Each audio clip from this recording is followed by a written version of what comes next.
Welcome to Straightway Through with Gina, the podcast where we say it straight, we say it true, we say it kind to the best of our ability, which means imperfectly. I have a wonderful guest on today. His name is Phil Palmieri. He's going to introduce himself and then the topic, which I'm super excited to get into because this topic has been one of high request.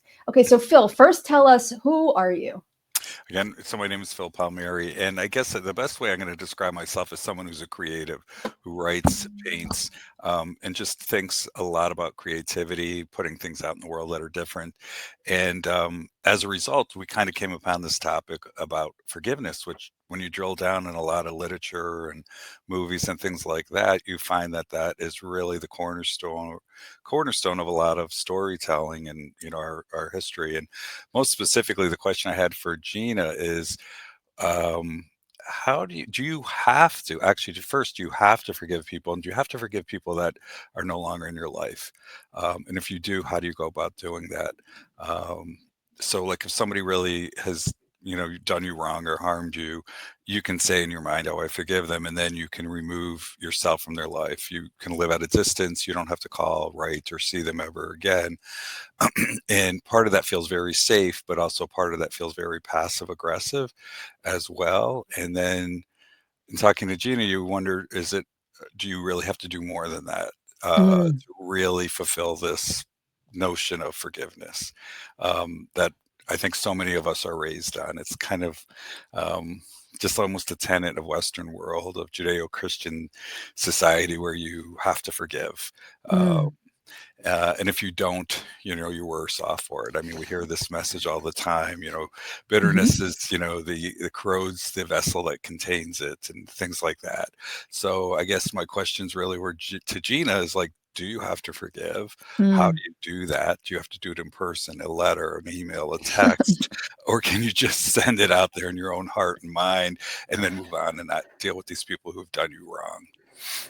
Wow, that's a lot. That's a lot. All right, let's see if we can get to all of it. Okay, so thanks so much. First of all, really want to thank you, Phil, for coming and being a guest on the show with this topic specifically because it is a really hard topic. Forgiveness is one of those things that we all struggle with, and it's easy to say the things, right? It's easy to say forgive, forgive, and do this, but it's really hard to turn that into a practice and to figure out how to make sense of it, especially like you said, when people have really done you wrong or really hurt you. So let's get into all of this little by little. So step by step. The first thing is, I love that you're even reflecting on these things. So that why this matters to you. Why does it matter to anybody? So let's just start there and just stay with, we're going to literally go step by step. So first thing is, why does it matter to you? Like, why is this resurfacing in your mind? Why are you even saying, is it enough that I've done this or should I be doing more? Is it just because you and I had a conversation about forgiveness, or is this something that you think about from time to time? Well, I think what your conversation did is brought to the forefront of things that have been in the back of my mind. And again, Mhm. I think you reach a certain age where you look back at your relationships, and some of them were not good. I mean, I've hurt people, and then people have really hurt me as well. Mhm. And and again, you get the message all the time, you need to forgive. And so you try to say, I forgive. But is it enough to just say in my heart and my mind, I forgive, or am I just fooling myself? Mhm. And Lane, you said it's something kind of just like, just feels uncomfortable because all of a sudden you had these important relationships with people, but then if they've hurt you, you can't keep going in that relationship like that. Mhm. And at the same time, you can't confront these people, because if you have in the past, they either deny and deflect, or they Mhm. attack and it makes the Mhm. matter worse. Or and Mhm. then a part of me is a people pleaser, where if I feel like I'm doing that, then I'm like hurting them back by saying, well, you did all this stuff that was so horrible and mean to me, and I'm hurting them. So sometimes it feels better to just say, um, maybe it's better if I move, you know, you know, away from these people. I try to Mhm. shelter myself from them, and Mhm. then I've had some people say to me, if you keep allowing yourself to be abused, you're just training people on how to treat you.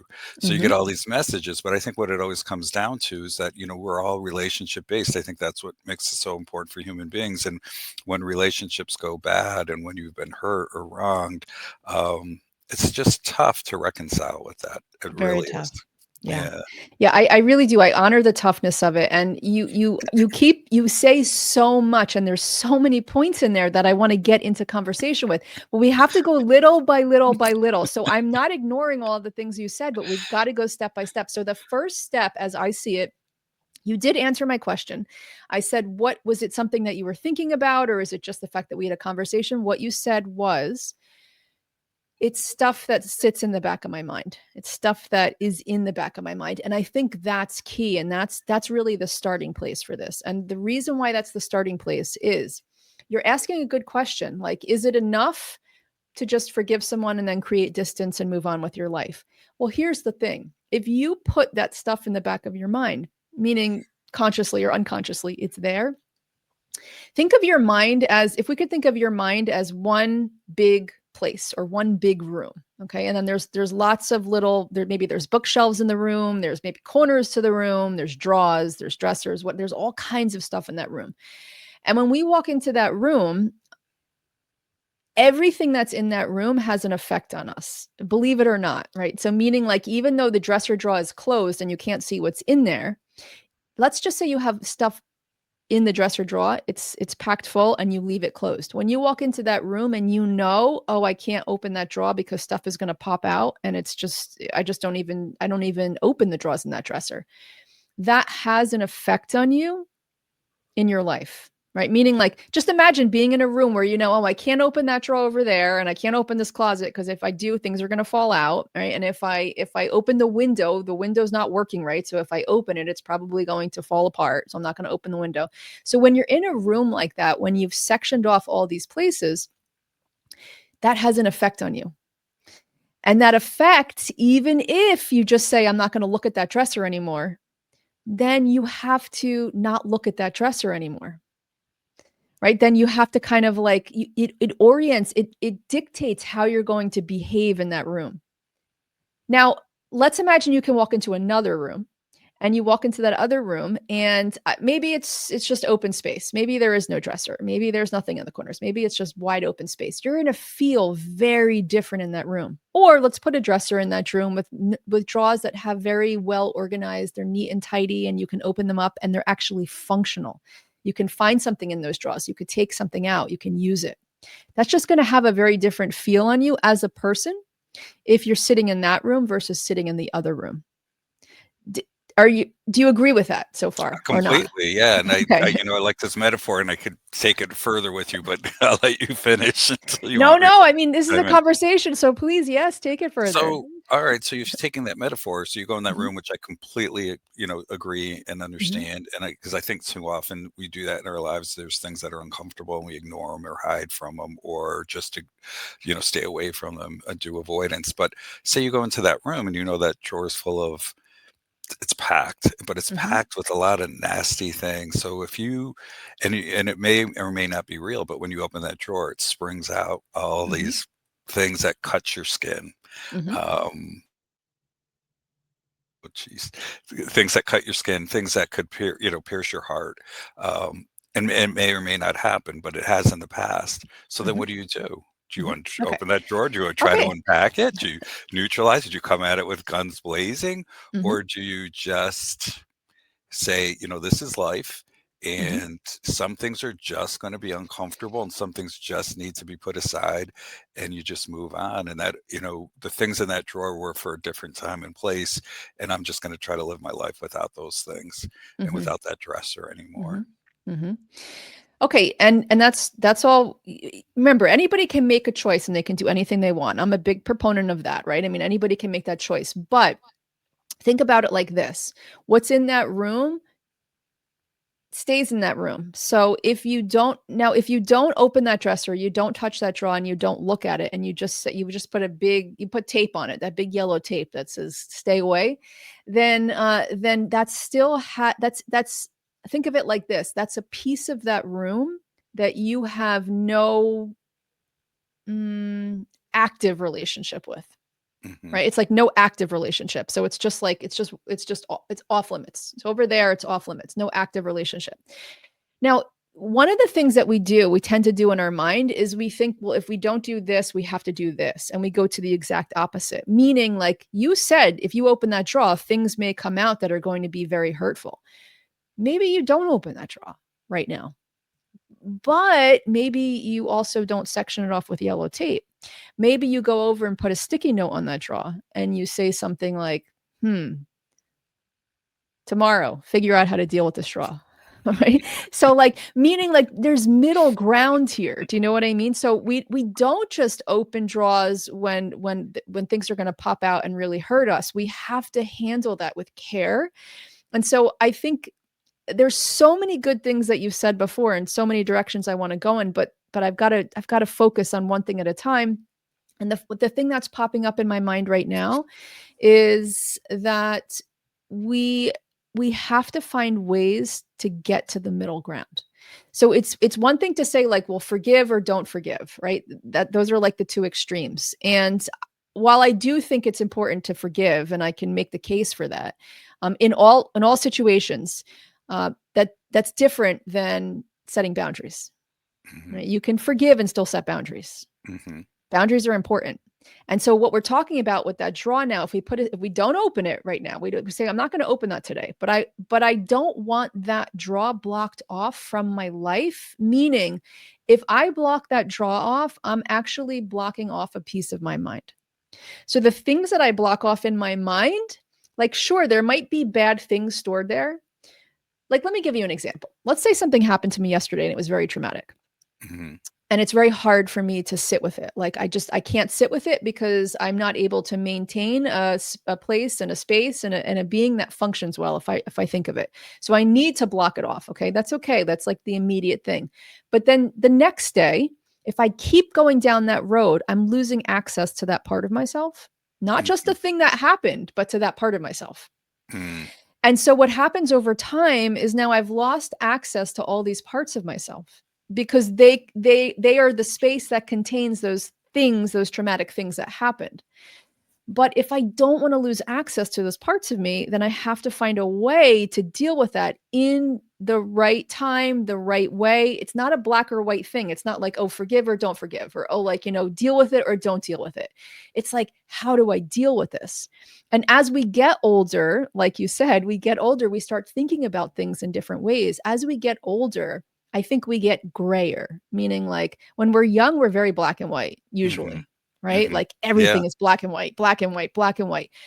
If we're fortunate enough to get old enough to realize that gray is such a better color to live in than the black and the white, then we start to say, okay, the dresser's there. I wish it weren't there. Like it is such a source of pain and it is such a source of upset. But I know that if I just put yellow tape around it and never touch it again, I'm losing access to that part of me. How can I deal with that dresser? So how can I write a sticky note on one drawer? How can I maybe paint the drawer a different color so that when I look at it, it doesn't bring up all of those things and I can find a way to approach those things maybe with a new reframe or a different mindset or with greater clarity, right? Or how can I put the whole dresser in a bag and I let it soak like I'm marinating something that I'm going to cook and I just let it soak there and tomorrow I'm going to take that bag out and I'm going to look at it again. Do you see what I'm saying? Like all the gray areas that we're talking about here. Yeah. No, I do. But then on the flip side, it's like you go through life and certain, like you say, it's a party, but certain parts of you die as you move on. I mean, that's just the reality of it as well. And sometimes maybe it's better just accept that that was a relationship in the past. Hmm. It was of its time, Hmm. and just let it go and let it die.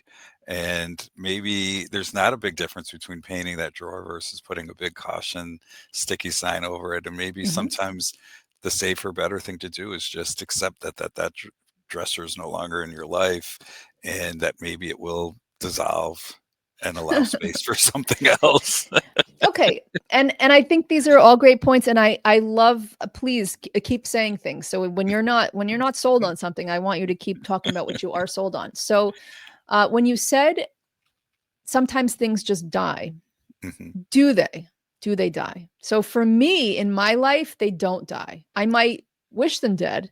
I might be able to forget about them for a time, but they never truly die. So, like, for me, I don't have that experience as being one that's real. If you tell me it is real for you and you say no, like when things are dead, they're dead. Like I never ever go back. It's almost like, have you ever had someone that you really love die? Oh, lately, Okay. many. Mm, Yeah, yeah, yeah, yeah. yeah. So, You yeah, but you they're still with me. they're still with you. Mhm. Exactly. That's Yeah. exactly the point. Like just dead doesn't mean like gone, dissolve. Like I don't have anything in my life, dead or alive, that has ever dissolved. Well, And then that's just my experience. So you tell me if you have a different experience than that. well, probably not. I think I'd be fooling you and me if I said that dead is dead and you could move on Mhm. entirely. I think I guess as you get older, you just build up the scars and you just let those protect you for one. But I guess my other question to well, I think we've kind of broached it. Do you need to forgive and why? Because it's something that just, nettles away at your part of you, like that Mhm. dresser. But then the other, so how do you do it? How do you actually do the Mhm. forgiveness?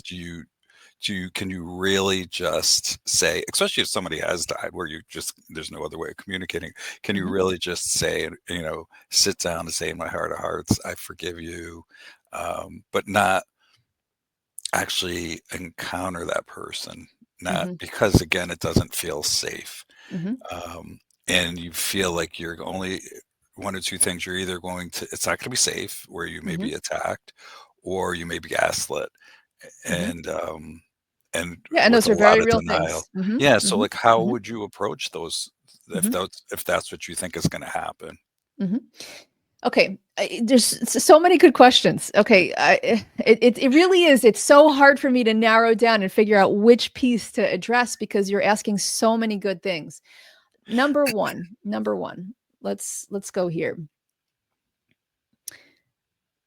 If people are not going to be able to hear you, that is something different than forgiveness. Okay, so let's just first deal with the forgiveness piece and then deal with the relational piece. Because Mhm. forgiveness, believe it or not, doesn't really have that much to do with the relationship.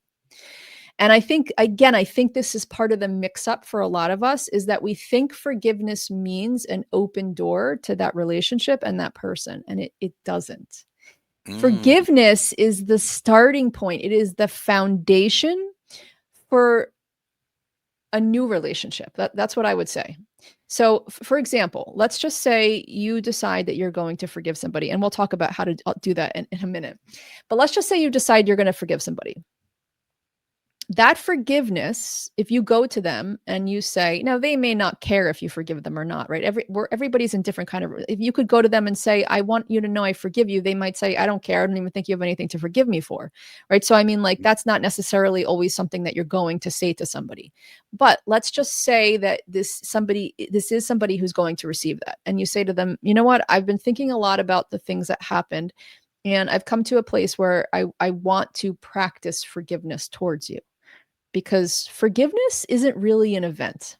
At least, again, not one that I've experienced. I have not experienced forgiveness as an event. I've experienced forgiveness as a practice, as a process, as something that I have to do again and again every day with the same person.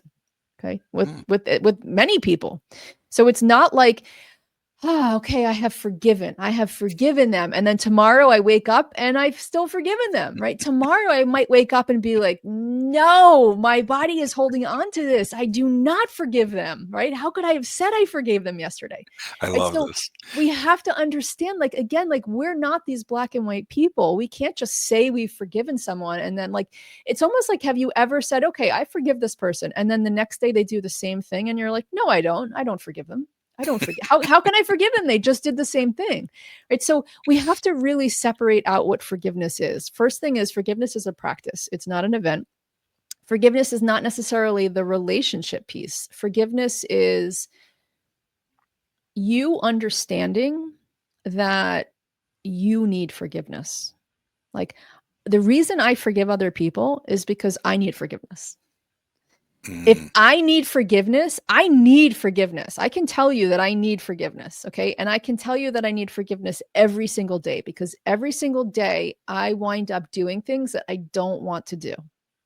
Even if it's just like, even if I say, you know what, tomorrow I'm not going to let myself talk badly to myself, right? So, like, if I do something wrong, I'm not going to say, how could you have done that? Right? I'm not going to go down that. And let's say tomorrow that thing happens and then I say that. Like, I need forgiveness for that. Now I'm using a very subtle, I mean, I need forgiveness for a much greater thing than that.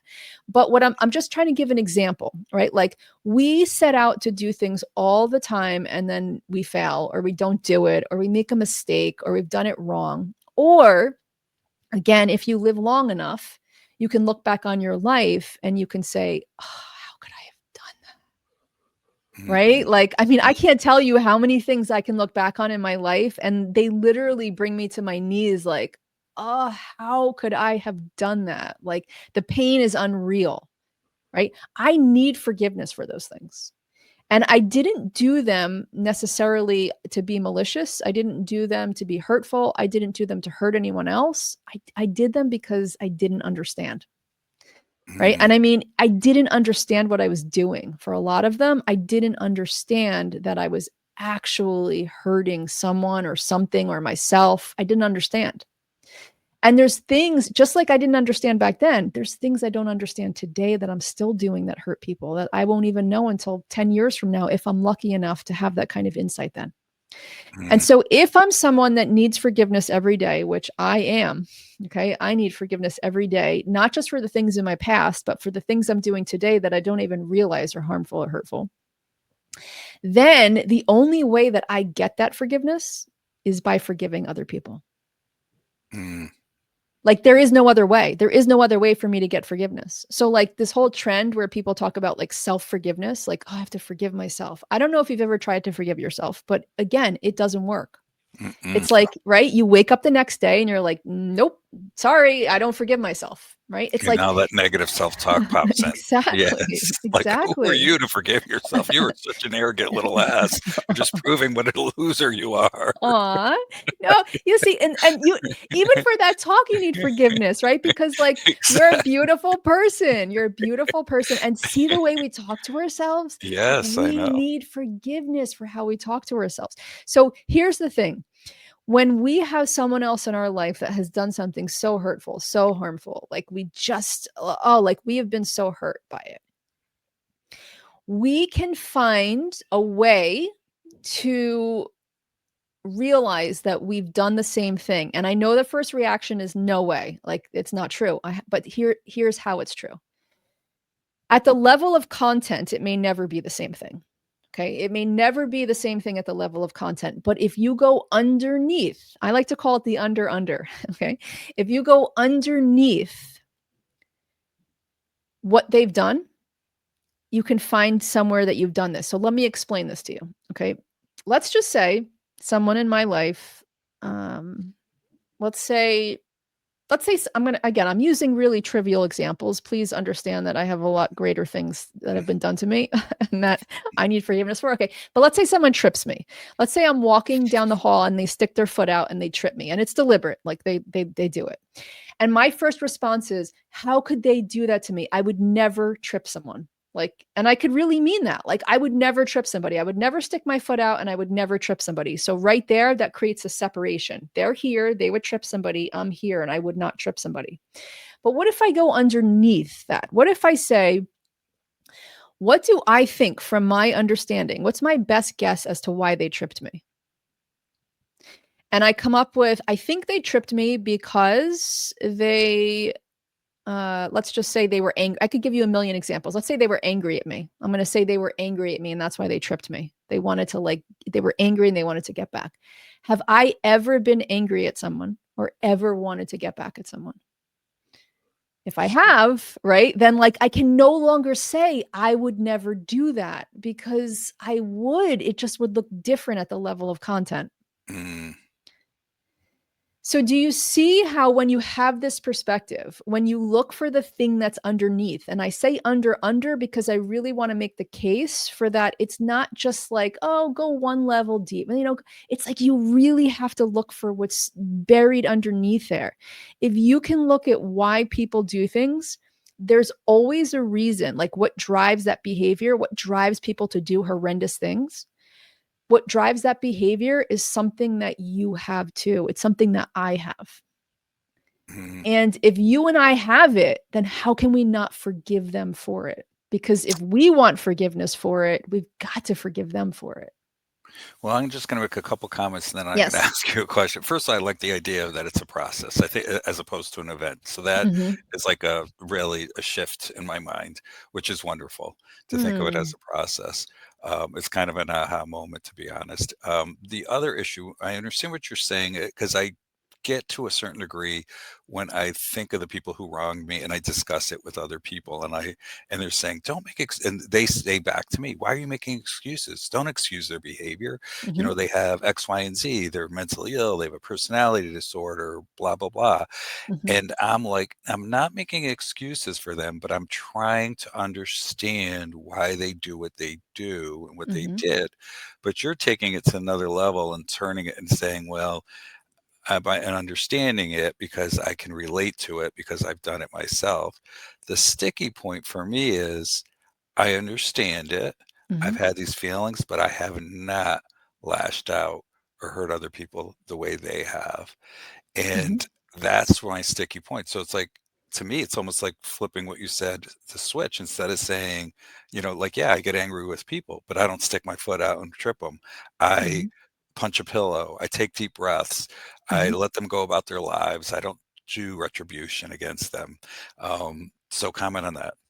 Mhm. I mean, Okay. And and then mhm. tell me, explain the process you use as well, since it's a process as opposed to an event. Because I'm again asking you to write a letter, call them, email them. But if it's a process, tell me more about that. I'd really Mhm. love to know more about how Okay. you work that process. Okay, so the first thing is that you're saying they lash out and you don't. Is that the sticky Yes. point? Yeah. Yeah. I Mhm. don't trip them. I don't push them. I don't badmouth them to other people. I don't stick a knife in their heart. Mhm. I can understand where they're coming from. Mhm. You know, I've felt scared, alone, whatever, the way they are, and that's why they've done what they've done. But I haven't reacted the way they did, the way they reacted. Mhm. Um, and Okay. so There it there's makes it there mhm, harder. mhm. There's and a lot of things do come down to people's, understanding of the kinda like the stuff that's hidden, right? So, like, we're people and we walk around on Earth, but there's so much stuff in our mind, there's stuff in our subconscious, there's stuff whether it's our whatever we feel connected to, there's stuff that comes through that's not always obvious. So and the reason I say that is because who not everybody who is listening, right? And not everybody who hears things like this is going to yet understand it. I believe they will if they search the back parts of their mind. But Hmm. the thing is this, in the back parts of your mind, in the back parts of my mind, and the reason I know this in the back parts of your mind is because the mind is like a computer. The mind is like a computer, and it's as much as we want to say everybody has their own mind and it's all a different mind that we all have. I don't believe that so much. I believe that we all have a very similar mind. I believe that the mind has very specific drives, specific objectives. It has specific programs. It has specific systems. It has specific defaults. Right? It's very, very, very much the same. It is the mind is the same. It would be kind of like saying like even if you have a maple tree and you have a walnut tree, they're both trees. And so while they might have different leaf expressions or their trunk pattern might be different or their size might be different, they're still both trees. And we can still say that being that they're both trees, there are things that we know about both of them that are true. Hmm. Right. So for me, the mind isn't really this individualized thing that a lot of us want to think it is. It's like the mind is the mind and it's the same in everyone. And so I know that in my mind, whether I've taken revenge on someone or I've just had a thought about revenge, to me, both are the same. Hmm. So there's There's a couple of, and it doesn't matter if you're a Bible believer or not. I mean, there are many different things out there in the world that say something similar. But Mhm. for me, I draw on the Bible, and there's two verses that come to mind in this kind of a conversation. One is hating your brother is the same as murdering your brother. And Mhm. I'm paraphrasing here. That's not exactly word for word. And then Mhm. the other one is looking at someone with lust is committing adultery. Mhm. So, what those two verses tell us, and I'm sure you can find something similar again in lots of other worldviews. You don't need to go on that worldview if it's not the thing for you. But what that tells me, and what I've come to know through experience, is that whether I'm actually acting something out or having a thought about something and not acting it out because I have the skills and the resources to not take action on that, it's the same thing. And so for me, it's like, how can I clean up my mind? My mind has thoughts of hurting people, even if it's like, even if somebody cuts me off in traffic. When I say hurting them, I don't necessarily mean breaking their arm, but like I want them to learn a lesson. Like I'm like, I hope that person learns a lesson. That's hurting them. Do you know what I mean? Like it's not, I'm not saying like, oh, I hope that they're like bathed in love and that it's like warm and fuzzy. I'm like, I hope they learn a lesson. I hope that person learns a lesson.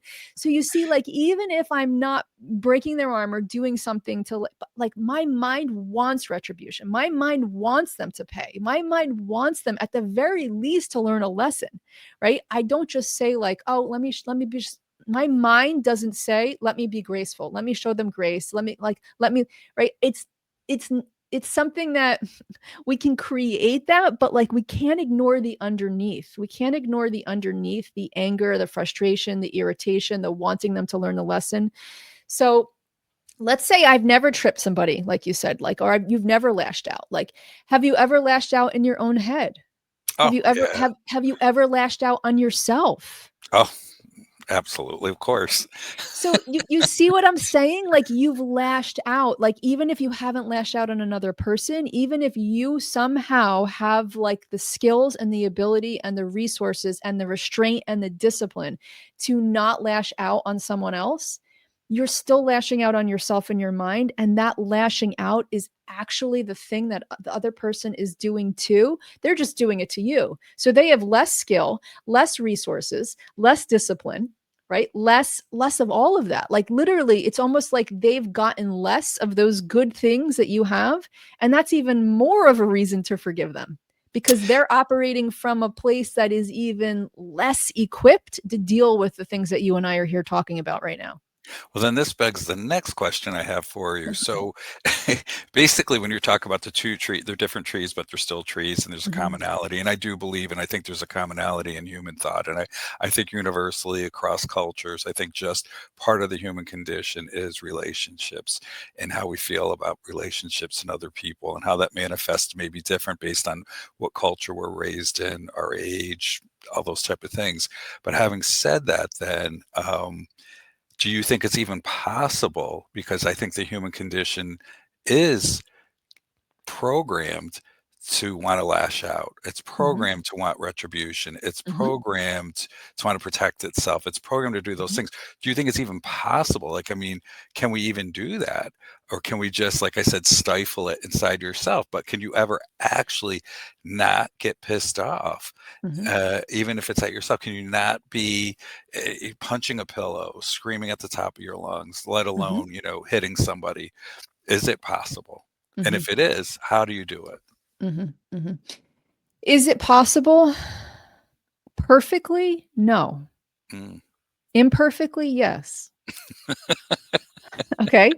So no, I don't believe that I don't believe that we're ever going to get to the place while we have this mind that the mind isn't going to be the mind, because it's almost like that's the question you're asking, right? Like mhm, do we get to this place where the mind isn't the mind? right. And I'm going to say no. This mind self-preserves. So when somebody does something that this mind deems as harm, this mind is going to try to protect this organism here. Right? It's like Mhm, a very we just take it down to biology. mhm. It's like Yeah. it's going to protect. That protective mechanism is default. We are more than default. we have the ability to see that as default and then do something different. So I don't believe that we can ever perfectly get to the place where the mind isn't being the mind, or where we don't want to strike back, or we don't want to say, you know what, forget you. I don't believe that we get there. Okay. I believe that we take all that stuff, we take all those initial biological drives to just protect and preserve and to get away from harm. And we say, how do I reframe this to understand that this isn't a threat if I can deal with it in a way that isn't threatening to me? And like you've hinted at, like you not even hinted, you've said, I want the process. I want to understand the process. I mean, this is a lot to lay down in a short conversation. I'm doing my best to give you every piece necessary, but it's a process that there's a lot of pieces to. But like, let's just take one person, for example. So like, what is the process?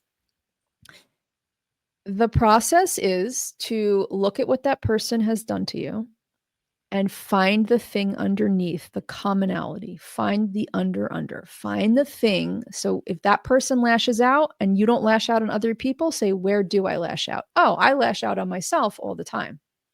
I know what that's like. And I want forgiveness for lashing out on myself. Therefore, I'm going to forgive them for lashing out, because there's no way to get forgiveness for yourself if you're not forgiving others. You can't just forgive yourself. It would be so nice if you could. If you could forgive yourself, if I could forgive myself, then we could just go on and be happy and say, okay, I forgive myself. There's nothing left here. We can't forgive ourselves the way we forgive ourselves. Like, have you ever heard, if you want to make a friend, you have to be a friend? Yes. Mm-hmm. Right? So Yeah. like, you have to be the thing that you want. So if you want forgiveness for yourself, you have to forgive other people. Otherwise, think about it like this. Every person that you don't forgive, what that's actually showing you is a part of you that you don't forgive. It's showing you the part in you that is begging for forgiveness. Mm-hmm. Right? So let's say I don't forgive somebody for calling me names, okay? I'm not forgiving. I'm not even probably acknowledging how much I call myself names. Right? Like, do you see how this works? It's very tricky. Like, I do believe that every single relationship in this life is a mirror for us, every single one. And so every single relationship, whether it's bad or good, painful or pleasurable, or anything in between, is showing us something about us. So if I write somebody off based on something that they've done, to me, in the highest sense, is what that means is I'm not ready to see that part of me yet, that person is mirroring. No, when it comes to that writing off, I don't feel entirely comfortable with that. I do feel like I think that's freezing people out isn't the answer, but I Mhm, don't know what is when you have to mhm, protect yourself. mhm, Um, and that's what brings us right back to the beginning of this mhm, conversation. mhm, Like, mhm. how do you handle people when you don't feel safe around them? Okay, let's get to Um, that. Yeah, let's get to that. Okay. All right. So first, is it really clear? Because I do want to make again the case. Is it really clear that forgiveness is different than the relational piece? Than like, how do I find a way to talk to them? yes, and I Okay. think when you said that Mhm, it's a process that really makes sense because if it was a relationship, then it would be an event in a mhm, relationship, as mhm, opposed to the process, which is a nice way to frame it, and that mhm. makes a lot more sense to me in my mind, and that it's Okay. an ongoing process, and it's a process that'll probably never be perfected, but Mhm, can be improved. I'm assuming. mhm. Okay.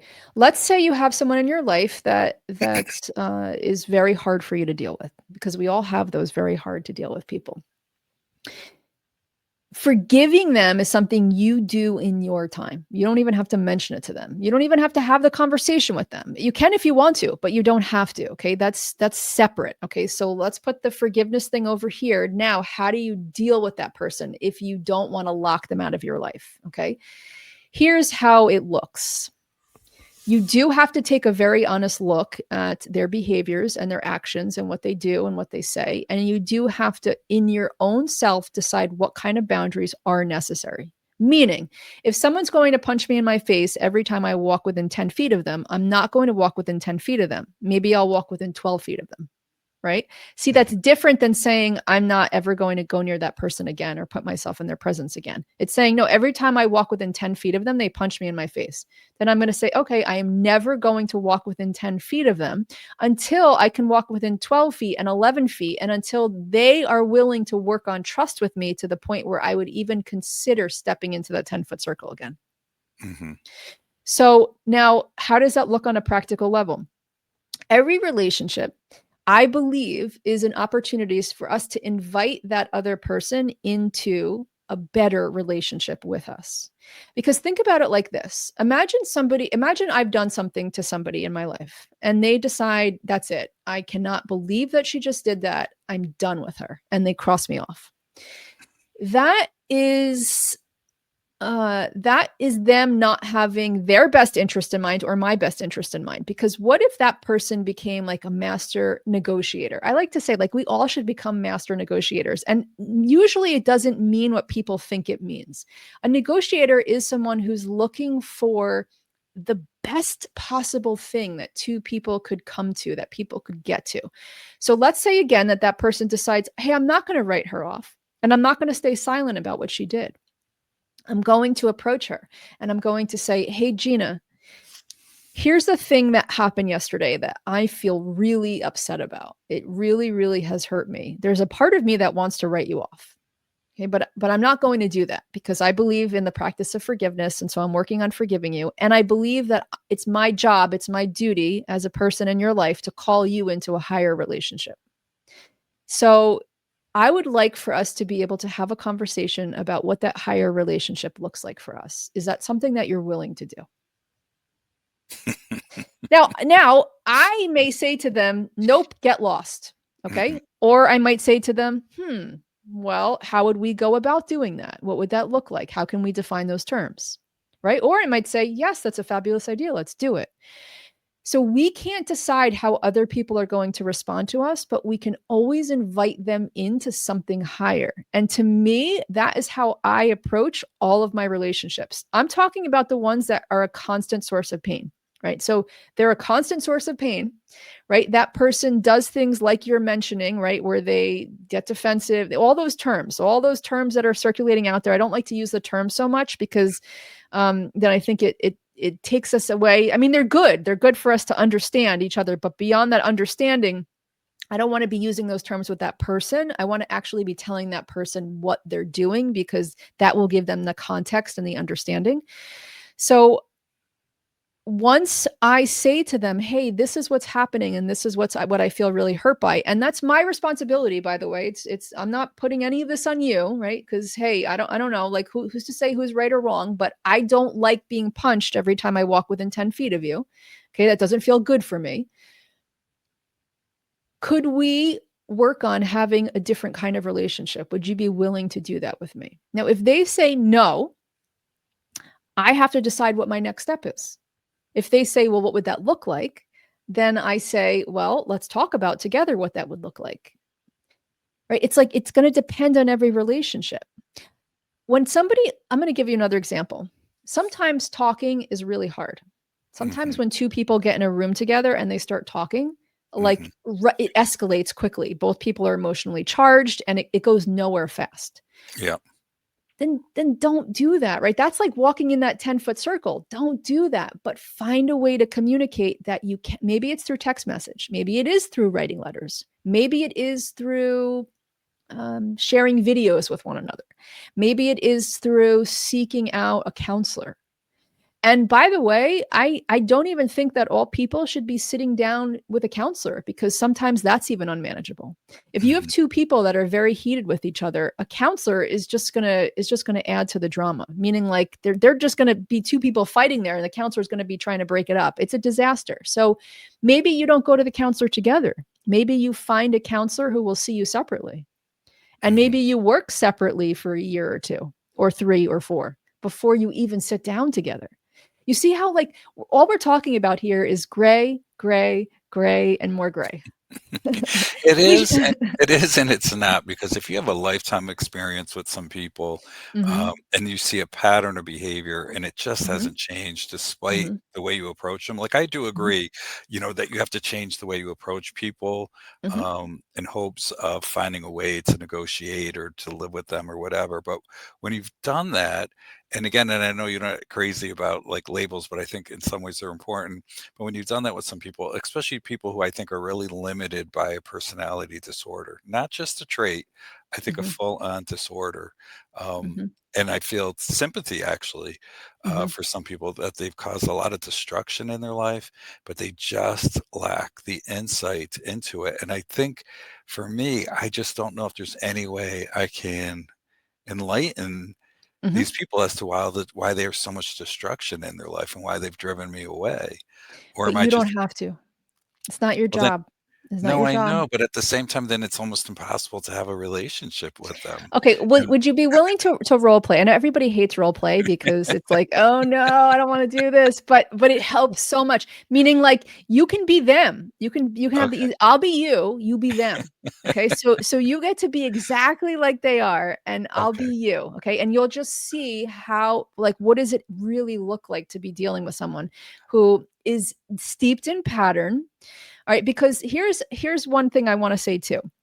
I understand that this world does label things, but for me, labels aren't as permanent as the world makes them. And that's through Mm, my experience with myself and my experience with others. And I'm not just talking about 2 or 3 experiences, I'm talking about hundreds of experiences. So when we label someone or we say someone has a personality disorder or they're this or they're that or they're never going to change, I know that evidence looks like that. It looks that way. mhm, But if we're at the place where we really want to see what it's like to use someone else as a mirror for us, things change, things shift. That's what shifts those people, mhm, and it is a long game. It's not mhm. you have to be in it for the long game. The strategy is a long game strategy. It is not a quick win. And there's going to be a lot of what look like losses along the way, but then you will get the long game win. But you've got to have that long game strategy. Okay. All right. So you be them, I'm gonna be you, okay? So, let's just imagine I'm gonna be you, and I'm gonna say, "Hey, do you wanna have a different kind of relationship with me?" No, I think our relationship is fine. "Okay, and could you help me understand what our relationship is for you?" I just think you've been an asshole. You have been difficult to deal with, and I don't want you around me. I don't even want you around anyone around that I care about. And this is what they're saying to you. Uh, Pretty much, yeah. Okay, no, I just wanna make sure that you're playing them, okay. Well, I mean, yeah, it's basically, yeah. Mhm. Okay, and so those are things that you've heard in the past that you section off from? Pretty much, yeah. Mhm, Okay. Okay, and so, at that point, okay, here's a mental note, okay? So me being you, I'm going to say this person is name calling. mhm, I'm not okay being around someone who is name calling. mhm. So what I'm going to say to them is there a possibility that we could have a conversation right now where you don't call me any names? Sure, I have no problem with that. Okay, that's what they're gonna say? I mean, No, that's remember, what I would say, you have that's to what be I them. would say. No, don't be you, Phil, don't be you. Alright, let me see. Alright, so what was that again? I wanna have a conversation where there's no name calling. I'm not calling you any names. What are you talking Mm, about me calling you names? I'm just telling you how I see things. mm. Okay, I would do you want to have a relationship with me? No, I really don't. I have enough people in my life that I really don't need to have a relationship with you, and, um, I don't really want a relationship with you. I don't see where that's ever done anything good for me. Mhm. Okay, I hear what you're saying, and I want you to know this. I think it would be great for us to have a relationship, but a different kind of relationship than we've ever had before. I honor what you're saying that you don't wanna have a relationship with me, and I can't do anything to change that. But I do want you to know that I am open and willing to have a different kind of relationship with you, one that is supportive for us both. And I'm inviting you into that. And it's okay if you say no. It's okay if you don't want this now. It's okay if you never want it. But I want you to know that the door for a better relationship is open and it's something I'd be willing to work on. Oh, you're so arrogant. Like, you think I need your relationship? I have enough good relationships without you. Okay. And so at that point, I would say, okay, the name calling has continued. So I'm going to step away for now, but I want you to know the door is open. Have a beautiful That day. Have a beautiful day. And you keep that door is open. Okay. If you shut it, you shut it. But I want you to know it's open. And I will maybe check in with you in a year from now to see if anything's changed. All right, 2 questions. Well, one comment, I did ask a psychiatrist friend of mine who about Mhm, personality disorders, and he did say that they're malleable, people can change if they have the insight. So, I'm not mhm. sure the person has the insight. And then the other thing is, do you now, being you, back to Gina, not me, do you really want a relationship with some people who say those things? Because in all honesty, that's Mhm, the attitude, mhm. that has caused so much Okay, destruction. what you're doing though, see I know, what am I if you no, doing? I'm no wait, falling no, back no, into no, bad no. behavior. What you're doing if you say what I said, okay, Mhm, is what you're doing is you're saying to that person, there's a different way to have a relationship than the way you're having them. And mhm. so what I'm saying about this being a long game is they're not going to understand that right away, but those words are going to stay in their mind. And at some point, they're going to have, what did he mean by that? That we could have a different kind of relationship. But what that does is it opens the door for insight. You can't force anybody to have insight, okay? But it opens the door for insight. And I want to say one more thing because this is so important.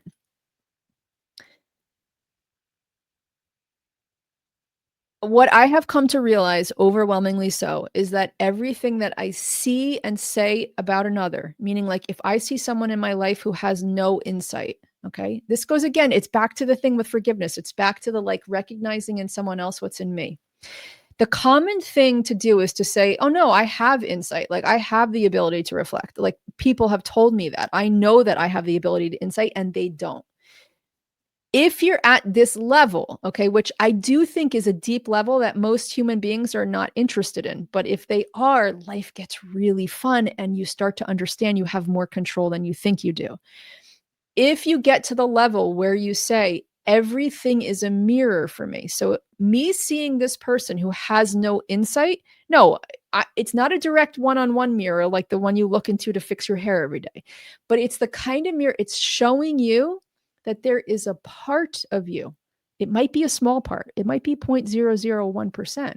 There's some part of you somewhere in your life where you are operating without insight.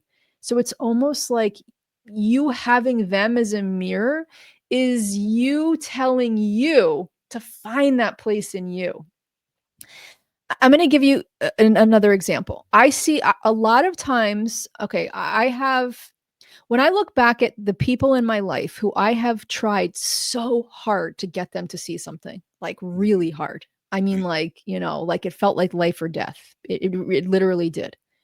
When I look back on those times, what I realize is that those words were for me. mhm.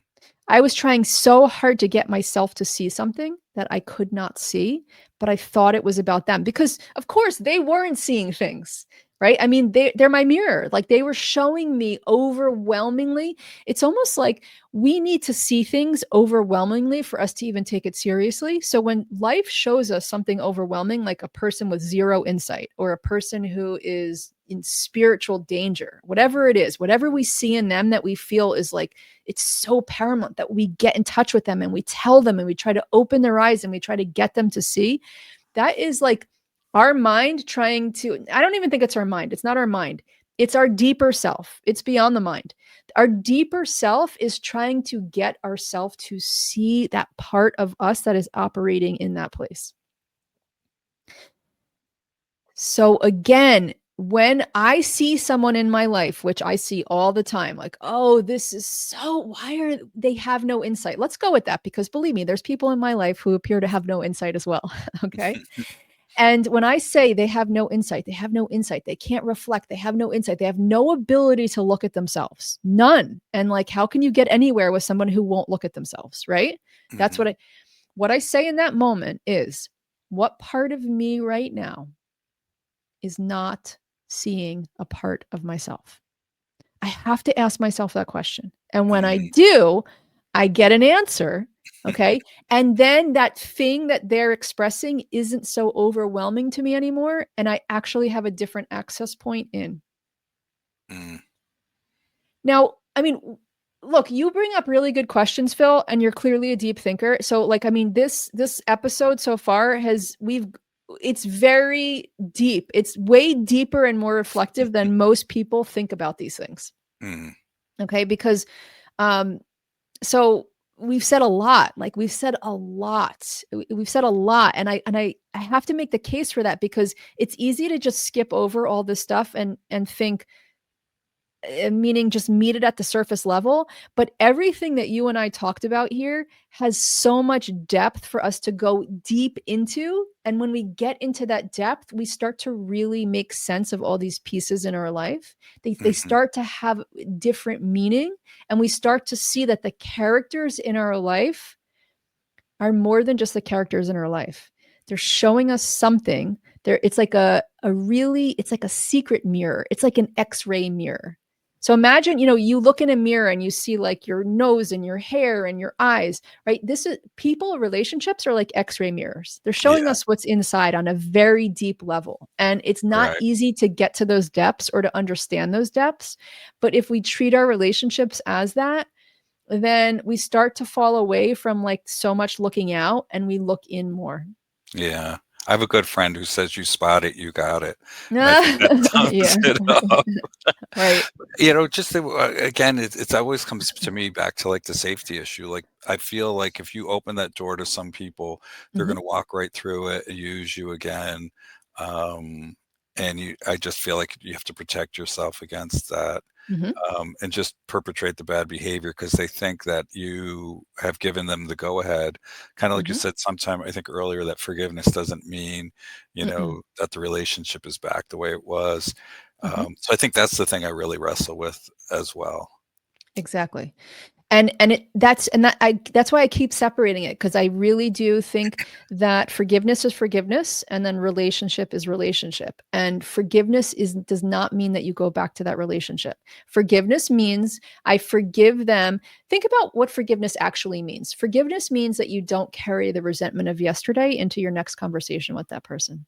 Hmm. Right? If I forgive someone, then I don't approach them and say, "Oh, like the things they've done to me, they're probably just going to do them again." Mm. Forgiveness is like, how do I speak to this person or ask them a question or talk to them or say something as if they're going to hear me, as if the things that happened yesterday didn't happen. Now, don't forget where you need to put boundaries. It doesn't mean forget, okay? Because a lot of people get into trouble with wishful thinking. We say, like, oh, okay, I forgive. And so therefore, I don't have to go into this conversation thinking about any boundaries. No, that's the tough part. You Mm. forgive, but you still go with boundaries, meaning, remember before when I said, like, okay, well, there's name calling happening here. And so I'm not going to be able to stick around for this conversation. But if I would like to invite you into having a conversation with me where there is no name calling, is that something that you'd be willing to do? And again, if they say no, then you say, okay, I'm going to step back. Then the door is open. I would love to see us get to that point. And Mm. sometimes building relationships with people is just that. It's just an invitation. And maybe they never take you up on it. But if they don't take you up on it, you still have done your part. You still have forgiven them and you still have invited them into something higher. What do you use as your guide for these people? Because there's going to be people who have done minor infractions and they just may bother you, but they're very peripheral, Mhm. versus other people. Like, what do you use as your guide? Is it your own, like what's, bugging at, what's gnawing at you inside for some people and not others? Because The- if you spent mhm. your whole day doing this, I would have nothing else to do. Yeah, I get it. I get it. It's Do a you lot. have a Mhm. guide that you use, or do you just use your own inner intuition and feelings, when you think of a relationship or a person or something? Hmm. Mhm. What I do in relationships is there are far too many relationships in this life to be able to address them all every day. Right. Yeah. So Yeah. I go for the priorities, right? So I go for like, which relationship is priority for me to deal with right now? Because like you said, we only have so much time in the day and we can't address all of it. We have to do other things. What is the relationship that is the one that feels, you could say, I mean, it depends. This is going to depend on a person. It's very specific to a person. Like some people are going to want to go for the one that is the heaviest first. Some people are going to want to start with the one that is the lightest first, meaning like build your muscle slowly. Right. So when I do, like last month, I did the 5-day forgiveness challenge. And what I recommended to everybody who was in that challenge is don't pick don't pick the heaviest case for this challenge. Pick something small. Pick the person who stuck their foot out yesterday and tripped you, right? Unintentionally, even maybe, right? Mhm. Pick something small, build your muscle slowly so that you understand the process, and then start working on the ones that are deeper. Because let's go back to that earlier metaphor with the room. When you're in a room, you're in this room and it's your whole life and everything in your life is here, right? So the people that have done like the small offenses and the people that have done the big offenses, they're all in that room. So it's like, do you want to tackle that small pile? Do you want to tackle the big pile? Do you want to tackle no piles? What do you want to do? You have to prioritize and you have to decide, what is my next step?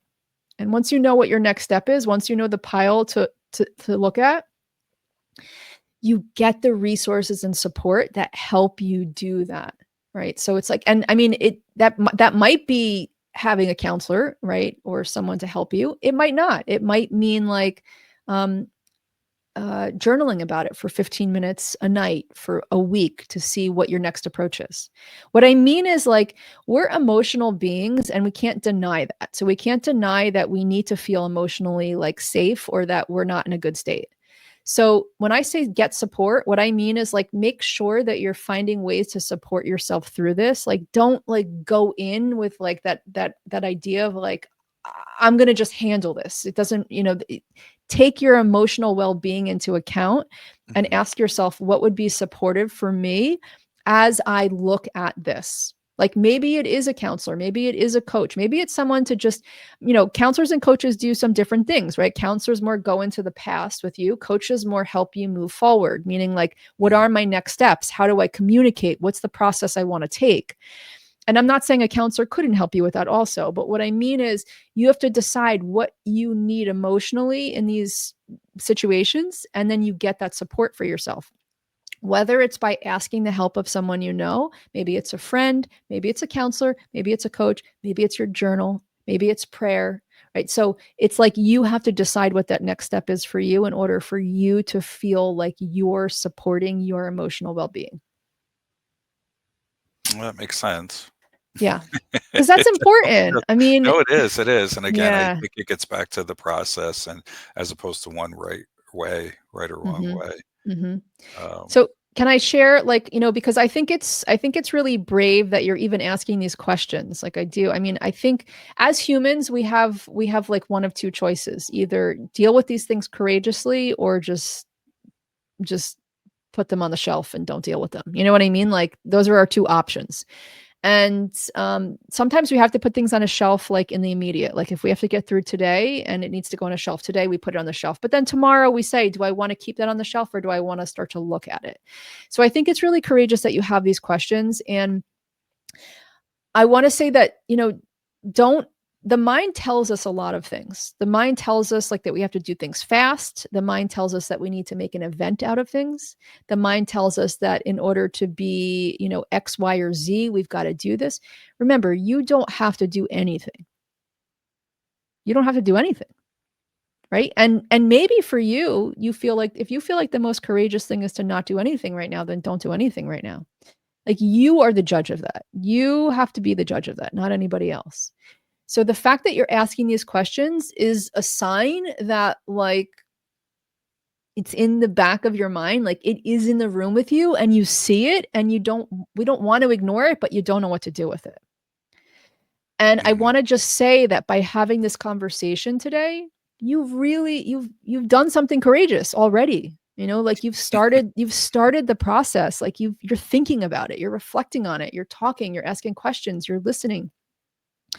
And invite you to go slow with it. Mm, Right? It's like not this yeah. thing like, okay, now I have this information and like I got to hit the ground running tomorrow. No, like go so slow.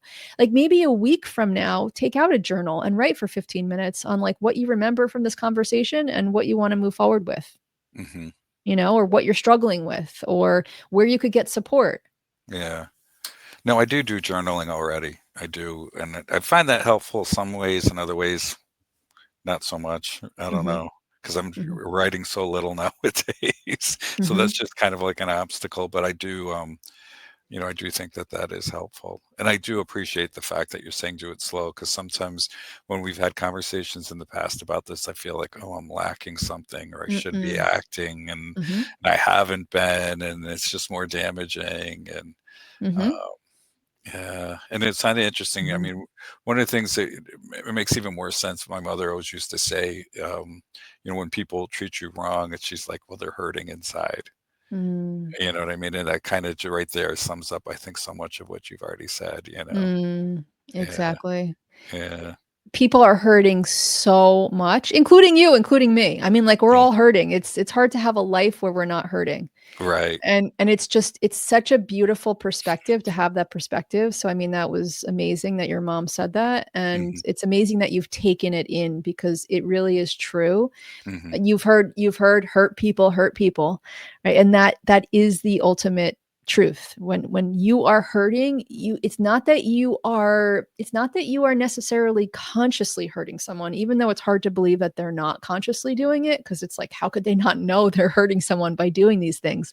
They're in such a state of hurt. It's like when I got stung by a jellyfish when I was a kid.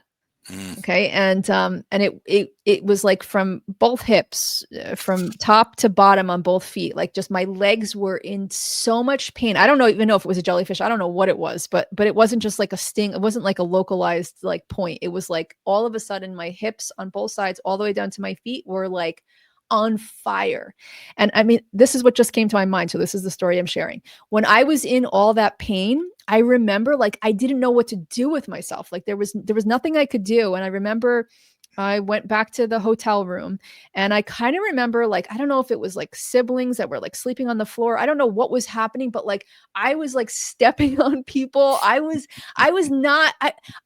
in so much pain that I could not even be aware of my surroundings. It was like walking around Mm. in the dark. Do you know what I'm saying? Like Yeah, literally, I was like walking around in the dark. I didn't mean to step on anybody, but I was so out of it and in so much pain that I didn't even know how to pay attention to my surroundings. yeah. So that's what just came up when we were talking about like these really hurt people doing things. Like we like to think like, somebody who I stepped on, they might be like, how did you not see me there? Like, of course how, right. But I couldn't, because the pain was making everything seem, it was like shadowing everything. That's a great analogy or story. Yes. Yeah. So these people that are hurting us so much, they are in so much pain. They don't understand what they're doing. And even though we think they understand, because believe me, what I say all the time when someone hurts me is, oh no, they know what they're doing. Right? Because that's what my mind wants to believe, right? Oh no, they know what they're doing. Like there's no way they don't know what they're doing, right? Hmm. But like if I really go deeper with that and I think about like me in that jellyfish situation, like I did not know what I was doing. You know what I mean? Like I was literally acting out that pain in the only way that I knew and that I could do and that I could function. Right, right, right, Right? So it's only us oh, they know what they're doing, but they right. really don't, because same thing, like when I look back at my life and all the things I did, somebody could say, "Oh, she knows what she's doing," but really I didn't. Hmm. I really didn't. Not the way I know now. Right, You know what I right, mean? right, right, right, right. Uh, Yeah. So Phil, I just want to make the case again for slow, because you're not doing anything wrong, mhm, right? Like really, you're not doing anything wrong. You're not missing the boat. Like you're on the boat. mhm. You're on the boat. We're having this conversation. Like, you're on the boat and you're going where the boat's going. And Mm, so don't put that on yourself, because when you do that, you're taking on that mind that is telling you negative things. Don't let your mind yeah. tell you negative things about you. Right, right, right. It's like, no, I'm good. Like, I get to decide the pace I want to go and where I want to go and if I want to go. Right, which is very freeing. Mhm. Yeah. Yeah, yeah, Mhm. yeah. That is very freeing. Because again, Yeah, sometimes you beat yourself up that you're not doing the right thing, and then what did I do to exactly. cause it? It all comes down to Mhm. all that again, you know? Mhm. Mhm. Yeah, yeah. And that's what I mean, like, we're creatures who need constant forgiveness. Like, what that's what it really comes down to. Like, I need constant forgiveness because there is this part of me that is always beating me up, Mhm. Yeah, right? right, And, like, I need forgiveness from that. Like, I need forgiveness because that is not me. That's not going to actually help me. That is something else. Something right. else, right? So I need forgiveness from buying into believing those thoughts, Yeah, right? yeah, So I need forgiveness, you need forgiveness, we all need forgiveness, and the way to keep getting it for ourselves is to keep forgiving other people. And then still keeping boundaries where boundaries are needed, and deciding, how can I invite myself into a better relationship? yeah. No, You this has been know? very, very helpful. Yeah. Oh, that's so good. Yeah, no, it has. It has been very helpful. So did your questions get answered, or you feel like something's remaining? Oh, maybe sometimes I'm a little bit too concrete, and maybe a little bit too like male, where you get of a problem and oh, just fix it. You know what I mean? Mm, And so mhm, for me, it's still trying to figure out the process. mm, And I think concrete terms: is it meditation? Is it yoga? Is it journaling? Is it mhm, seeing, a counselor? Is it picking up the phone? mhm, So I think that's getting a little clearer to me in the sense that I just have to do what I think is right at the time. mhm, That's mhm. all that's to it. I think I Yeah. just have to do what's right at the time is because things present themselves. You know what I mean? I Mhm, may get a phone call from somebody who I've been unhappy with, or somebody who I felt like I wronged many years ago did die, and then you're like, oh mm, God, there's no way mhm, around ever telling that person, I'm really sorry for the way I treated you 40 mm, years ago. You know what I mean? mhm, So I guess you did answer in the sense that it's just, see what seems to work for me at the time and mhm. not to feel like have to be on a schedule. Right. Yeah, Exactly. You're yeah. not you're doing it right, you're doing it good. Really. You're doing it right, you're doing it good, and you're just doing it one step at a time.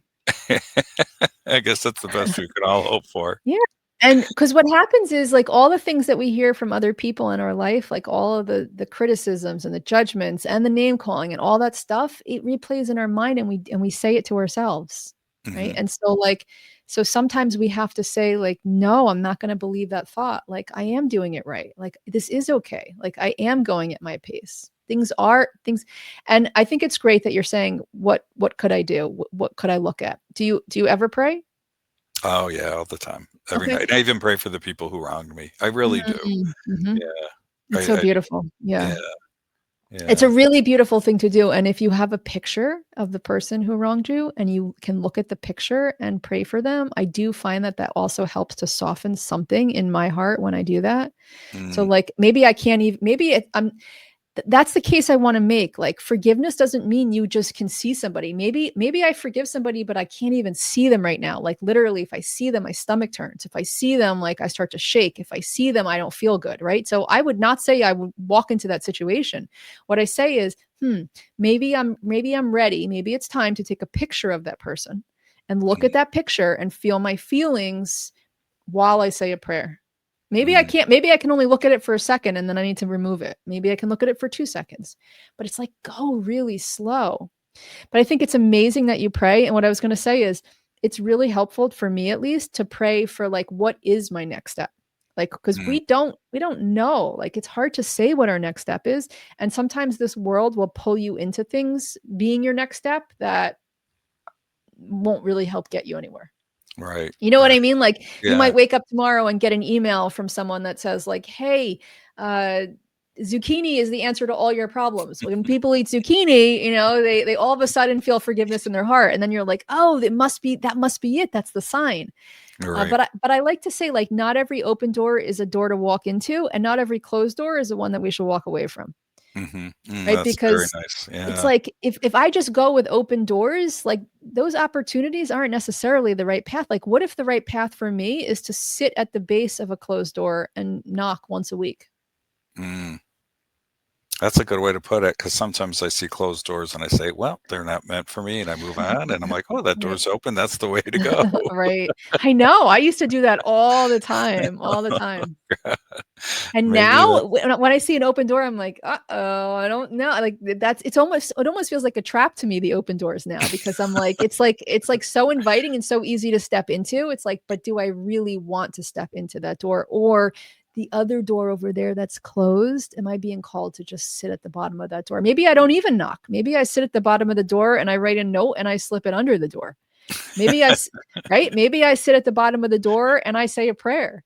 Right? It's like, what we have to resist the urge to just, follow the way the world shows us, because the world doesn't always lead us in the way that is the most helpful. Right, right, absolutely. Mhm. And I think you do have to be proactive in life. That's certainly the thing I found, because if you just go along with the open ways, you lose your way Mhm. sometimes. Yeah, Exactly. Mhm. yeah. Well, Well, do you feel I know that it's okay to feel whatever you're feeling, meaning, like, I know we don't have to leave happy, but do you feel settled? I mean, do you feel like we need to address anything for you to walk away and say, like, okay, I feel settled. I feel like something, I have a way, I have a plan, I have a road. I think in the sense that I've kind of definitely after this conversation moved against the idea of an event of Mhm. forgiveness and Mhm. moved more towards it being a process. And that Mm. process very individualized. And, when you talk to other people who, friends, whoever that you can talk with, and sometimes venting isn't the best thing, but at least there are people you can Mhm. discuss these things with. You get different type of advice, and because it's how they approach things, and it may not be how I do. And then I'm wondering, am I doing something wrong? And, one thing I did realize, and I feel like, again, this is just, I think, in some ways how we're all different. One way, in a way I'm kind of blessed, and a way I'm cursed, is I don't have an ability to hold a grudge. And so when Mm. I talk to other people who can hold grudges, they're Mhm. kind of like egging me on to hold a grudge. You know what I mean? Hold that grudge, hold it. Exactly. Right. Like, you're just gonna get, beat up all over again, and you're Mhm. training Mhm. them to treat you poorly. And Mhm. it just doesn't feel right to me. So I kind of like more the attitude that you espouse of, um, just, it's got to be what feels right for you in your own process, not to like cut anyone slack. It doesn't mean Mhm. oh, it feels right for me to go out and call them and yell at them or anything like that. Because I think Mhm. in the end, you're only doing more damage to yourself. But I Mhm. think the big thing that I'm walking away with, that it's more a process, and it's Mhm. on my own time and in my own way. I Mhm. think that's really Exactly. because I think sometimes things pop up, opportunities, and where you don't have time to think about it. Like, one of Mm. these people may call me all of a sudden out of the blue, and I may, like, freeze up or something. But Mhm. maybe if I've changed in my mind and my heart about how I think, I could be more receptive to what they're Mm. approaching me about. But at the Mhm. same time, staying on guard as well Exactly. with the I mean, boundaries. you're talking about the walking that fine line, and it is tough, but just, it's not about not listening to when the people that say don't hold the grudge, they don't want you to forget everything and walk into that relationship with a wish that it's going to be different. Right, Right? right. But if you say to them, "No, this isn't I don't need to hold a grudge in order to hold them accountable." Hmm. Right? So, like, I can forgive them, I can invite them into a better relationship and have very clear, strong boundaries about what I'm willing to participate in that kind of a new relationship. Yeah, Okay? yeah, So just, again, it's the gray. It's the gray, it's the gray, it's the gray, right? yeah. We both should be wearing gray today. Well, in Okay? my hair. And mine is getting there. Yeah. It's the gray. It's the gray. And Yeah. so I think what you're doing is amazing. I really want to celebrate your courage for being here and talking about this issue, because it is tough. I mean, forgiveness is tough. We all have people to forgive, and it's not easy to figure out how to do it. Yeah, and We've all been hurt. I really appreciate what you're doing and really putting it out there, and I think you're probably helping a lot of people. I mean, Oh, certainly you've kind of, changed my perspective for the better, oh, which that's has so been really great. fun. Yeah, Thank you yeah, so so much. thank you. I really appreciate it, and I hope that maybe I put this out to all guests that you'll be willing to come back. It might be 6 months, it might be a year, but who knows? Maybe we'll have something more to talk about on this forgiveness topic. Like maybe you'll be talking about the process or what it's been like for you or what you've learned or what you've gathered. No, So keep me in mind, absolutely. I invite you back for that because it'll be kind of like listeners getting to see an old friend and Mhm. hear what you've been up to. And is there anything else that you feel that you need to say in order for our listeners to hear or anything at all? No, I mean, I hope this is gonna be helpful for other people. Mhm. Again, I think there's some universal themes that we talked about, which could be very I think for myself, if I were listening well, I have listened to you, that would be very, very helpful, and I think these are things that everybody wrestles with. I think when you get to a Yeah, certain age, like you said, or not we talked about, I mean, we've done things wrong, we and have. we've been wronged, Mhm. and I think, that the human condition is to want good relationships. I don't think we like Mhm. to carry that burden. Uh, Exactly. and It's I a think that's burden. why it's such a huge tenet of like so many faiths is to forgive. And that's Mhm. why there's so many, just sayings like acid is the corrodes the vessel that contains it, Mm. I mean, Mhm. and many others. Yeah. Well, Yeah. I forgive you for all the things you've done. And I forgive you as well. Although No, no. you haven't done me any wrong. Well, So no, I don't mean things you've done to me. I just mean, like, for all the things you've done in your life, okay? I want you to know that I forgive you for doing them. thank you I so don't much. even know what they are, okay? But I forgive you for them. And, Thank like, you. isn't it nice to just hear that, Because It we walk is. around feeling like this lack of forgiveness. So, I don't even know what they are. I'm sure they've been horrendous. If they've been anything like the things I've done, they've been horrendous, and I forgive you for them. I appreciate that. Thank you. Thank you so You're much. welcome. Yeah. All right, I would like to close this out by letting our listeners know that if you like this episode, if you think it would help somebody, maybe it's a family member, maybe it's a friend, maybe it's someone you know who is struggling with the topic of forgiveness, please share it, like it, comment. That helps more and more people see it as this channel grows. If you have something around forgiveness that you'd like to talk about, get in touch. I would love to do another podcast episode that would be an extension of what Phil and I have spoken about here because we went deep and we talked about a lot of things, but in a short amount of time. So maybe there's someone that needs to talk about part of this a little bit longer. I know, Phil, you mentioned journaling and that you don't find it really helpful for you, and that's okay. There's no judgment on that. Something that I find really helpful is journaling, especially with this new journal prompt delivery system that I have created. It's Monday through Friday. You get a journal prompt, weekends off. It's just one question a day. And it's one question that drives you into some of those places that we talked about today to get you to reflect on things a little bit differently, see different parts of yourself, and then know how to speak up in your relationships. Because one of the things that's hard for all of us, as you heard Phil and I discuss today, is how do we talk to those people in our lives that we have a challenging relationship with? What do we say? What do we not say? When do we say it? When do we not say it? These journaling prompts help you get clear within yourself, saying it straight to you so that you can say it straight to them. And it's not that you're lying to yourself or that you're keeping yourself from parts of you. It's just that we don't always access parts of ourselves until we get a question that goes into that space. So if you're interested in the journal prompts, it's a membership. I will put the link in the show notes or get in touch. I really thank our guest, Phil. Thank you so much for being here and for talking about this very important issue. I wish you tons of forgiveness success in your life. And I'm a friend and I'm always here to support you if I wind up being one of those friends that's helpful to support you in this process. Thank you very much, Gina. Okay. Have an awesome rest of your day to you, You, Phil, and to our listeners. you too. Thank you.